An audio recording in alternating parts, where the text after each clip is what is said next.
YouTube shorts తో money earn చేయాలా? 2026లో ఏమైనా రూల్స్ మారాయా? కంప్లీట్ క్లారిటీ అయితే కావాలా? అయితే ఈ వీడియో ఎండ్ వరకు అయితే చూడండి. ఎండ్ వరకు చూసే ముందు ఛానల్ మాత్రం సబ్స్క్రైబ్ చేసుకోవడం మాత్రం మర్చిపోకండి. మీరు సబ్స్క్రైబ్ చేసి, లైక్ చేసి, షేర్ చేయడం వల్ల చాలా మందికి ఈ ఇన్ఫర్మేషన్ అనేది వెళ్తది.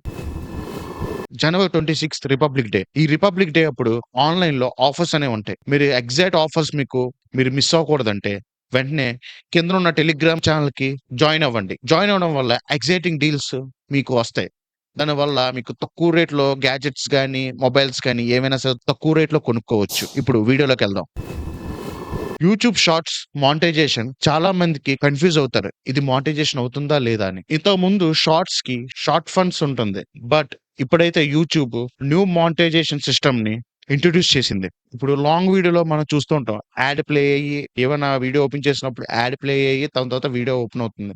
ఇలాగా ఇప్పుడు షార్ట్‌లో గూడా మీరు స్క్రోల్ చేస్తున్నప్పుడు షార్ట్‌లో గూడా యాడ్ అనేది కంపల్సరీగా వస్తుంది. డైరెక్ట్ యాడ్ రెవెన్యూ స్టార్ట్ అయ్యింది. ఈ యాడ్ రెవెన్యూ గురించి కొత్త కంటెంట్ క్రియేటర్స్‌కి చాలా డౌట్సే ఉంటాయి. దీని ఎలిజిబుల్ రూల్స్ ఏంటంటే యూట్యూబ్ షార్ట్స్ మానిటైజేషన్ అవ్వాలంటే మెయిన్‌లీ 2 ఆప్షన్స్ అయితే ఉంటాయి. ఫస్ట్ ఆప్షన్ వచ్చి 1000 సబ్‌స్క్రైబర్స్ లాస్ట్ 90 డేస్‌లో 10 మిలియన్ షార్ట్ వ్యూస్ ఉండాలి. సెకండ్ ఆప్షన్ వచ్చి 1000 సబ్‌స్క్రైబర్స్ 4000 వాచ్ అవర్స్ లాంగ్ వీడియోకి కంపల్సరీగా ఉండాలి. ఈ రెండిట్లో ఒకటి కంప్లీట్ చేసినా మీరు డైరెక్ట్‌గా యూట్యూబ్ పార్ట్నర్ ప్రోగ్రామ్‌కి అప్లై చేసుకోవచ్చు. చాలా మందికి ఈ పాటికి డౌట్ వచ్చేసే ఉంటది. షార్ట్‌లో మనీ ఎలా వస్తుంది?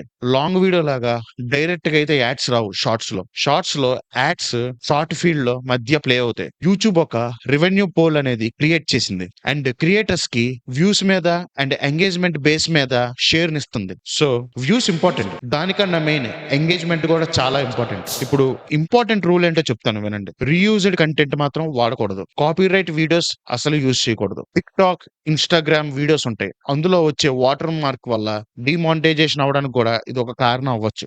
ఈ వాటర్ మార్క్ ఉండడం వల్ల. ఇలాంటి కంటెంట్ వల్ల మానిటైజేషన్ రిజెక్ట్ అవ్వచ్చు. మెయిన్‌గా మనం ఇందులో ఏం ఫాలో అవ్వాలంటే original content vertical 9:16 ratio 15-10 seconds video గాని ఏదైనా మీ ఓన్ కంటెంట్ ఏదైనా సరే 15-60 సెకండ్లు ఒక మీ ఓన్ కంటెంట్ తీసుకొని వీడియో చేయండి. మెయిన్‌లీ హై రిటెన్షన్ అనేది ఇంపార్టెంట్. దీనివల్ల మన ఓన్ కంటెంట్ మన 9:16 తీసుకొని మన ఓన్ కంటెంట్ చేయడం వల్ల తొందరగా మీరు షార్ట్స్ మీదే మానిటైజేషన్ కొట్టొచ్చు. లాంగ్ వీడియో మీద కొట్టాలనే రూల్ ఏం లేదు. షార్ట్స్ మీద కూడా మీరు మానిటైజేషన్ చేయొచ్చు. కొంతమంది క్రియేటర్స్ ఎక్కువ షార్ట్స్ మీద దృష్టి పెడతారు. షార్ట్ ట్రెండ్ పెరగడం వల్ల చాలా యాప్స్ అనేవి వచ్చే ఉంటాయి. మధ్య మధ్యలో ప్లే అవుతాయి యాడ్స్ కూడా. ఓన్లీ లాంగ్ వీడియో కాకుండా మేము లాంగ్ వీడియో చేయలేం బ్రో, మేము షార్ట్స్ మీద కావాలంటే మీ స్టెప్స్ అయితే కంపల్సరీగా ఫాలో అవ్వాలి మీరు. డైలీ 2-3 వరకు క్వాలిటీ షార్ట్స్ అనేవి అప్లోడ్ చేయండి. ట్రెండింగ్ టాపిక్ అనేది ఉంటుంది. అది సినిమా పరంగా గానీ, న్యూస్ పరంగా గానీ ఏవైనా సరే ఆ ట్రెండింగ్ టాపిక్ అయితే తీసుకోండి. ఫస్ట్ 3 సెకండ్స్ లో ఒక స్ట్రాంగ్ హుక్ అనేది ఉండాలి.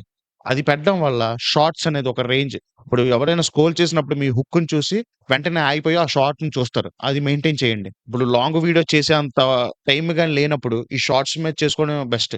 క్రియేటర్స్ అనేవాళ్ళు ఎలాగైనా దేన్నైనా వాడుకోవచ్చు. యూట్యూబ్ అనేది ఆ అవకాశం మనకిచ్చింది. షార్ట్స్ మీద గాని, లాంగ్ మీద గాని. మీరు దేన్ని చూస్ చేసుకుంటారో అది మీ ఇష్టం. కానీ బెస్ట్ కంటెంట్ ఇవ్వడం మాత్రం మర్చిపోకండి. ఈ వీడియో మీకు యూజ్‌ఫుల్‌గా అనిపిచ్చిందా? అయితే లైక్ చేయండి. ఛానెల్‌ని సబ్స్క్రైబ్ చేయడం మాత్రం మర్చిపోకండి. అండ్ కామెంట్‌లో చెప్పండి. మీరు షార్ట్స్ మానిటైజేషన్ ట్రై చేస్తున్నారా?